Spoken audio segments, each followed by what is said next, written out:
Hello friends, আসসালামু আলাইকুম। আজকে আপনাদের জন্য আরেকটি নিউ ড্রামা নিয়ে চলে এসেছি। আশা করছি ড্রামাটি আপনাদের অনেক অনেক বেশি ভালো লাগবে। ড্রামাটি মূলত রিভেঞ্জ ড্রামা। গল্পটি একটি মোটা মেয়েকে নিয়ে। সে তো সবসময় সুন্দরী হতে চাইতো, কারণ সে ভাবতো সুন্দরদের লাইফ অনেক বেশি সুন্দর। গড এবার তাকে একটি সুন্দরী মেয়ের লাইফে পাঠিয়ে দেয়। এতেই সে অনেক কিছু রিয়েলাইজ করতে পারে, আর রিয়েলাইজ করার পরে তার হয়ে রিভেঞ্জ নিতে থাকে। এখানে ফিমেল লিডের ক্যারেক্টারটি খুবই স্ট্রং, তাই ড্রামাটি দেখে আপনারা অনেক বেশি মজা পাবেন। তাহলে চলুন শুরু করা যাক। স্টোরি শুরুতেই কিনিউকে দেখানো হয় যে নিজেকে শেষ করতে যাচ্ছিল। তখন ওইখানে আমাদের ফিমেল লিড শাওমি চলে আসে, যে জিকে আটকানোর ট্রাই করছিল, বাট কিনিউ অলরেডি লাভ দিয়ে দেয়।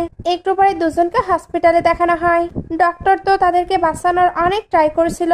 তখন হসপিটালে কিনুয়ের হাজবেন্ড আসছিল। রিপোর্টাররা তাকে জিজ্ঞেস করছিল, আপনি কি নিজের ওয়াইফকে সত্যিই চিট করেছেন? সিন আবারও কেবিনে চলে আসে। এখানে জানা যায় শাওমি মারা গেছে, আর কিনিউ তো বেঁচে আছে। তার এবার আস্তে আস্তে সেন্স আসে, বাট তার সেন্স আসতে তার তো শাওমির পাস্টের কথা মনে পড়ছিল। শাওমি তার মতোই হতে চাইতো। এখানে তার পাস্টের কথাও তার মনে পড়ে। তার হাজবেন্ড সত্যি তাকে চিট করতো, আর তার একটি ডটারও আছে। তার এইসব মনে করা দেখে আমরা বুঝতে পারি এদের তো আত্মা বদল হয়েছে, অর্থাৎ শাওমির আত্মা কিনুয়ের মাঝে চলে এসেছে। সে এবার চিল্লে ওঠে। তারপর শাওমির বডিকে চেক করে। এতে ভাবতে থাকে আমি মারা গিয়েছি, তাহলে আমি আবার কি? সে এবার মিররে গিয়ে নিজেকে চেক করে। এতে বুঝতে পারি সে তো কিনিউ হয়ে গেছে। সিন কাট হয়ে দেখানো হয় লিন কিনিউকে বাসায় নিয়ে আসছে। সঙ্গে তাকে ওয়ার্নও করছে সে যাতে ফিউচারে এমন কিছু না করে, কারণ এতে তাদের লিন ফ্যামিলির ফেস লস হয়।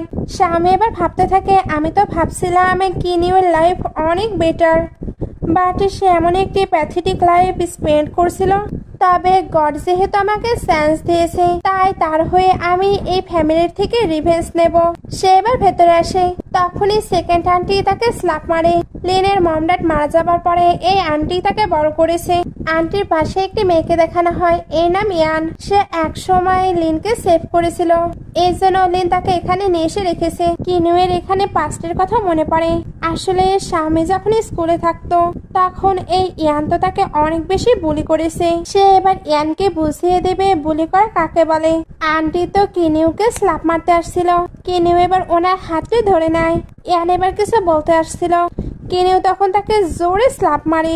সঙ্গে বলে সে সেলফ ডিফেন্সের জন্য শুধু স্ল্যাপ মেরেছে, বাট এরা বাড়াবাড়ি করলে এটাতেও হিট করবে। এরা এবার কিনুয়ের এমন বিহেভ দেখেই তো ভয় পেয়ে যায়। এগুলোর মধ্যে লিন এসে বলে তুমি এগুলো কি করছো?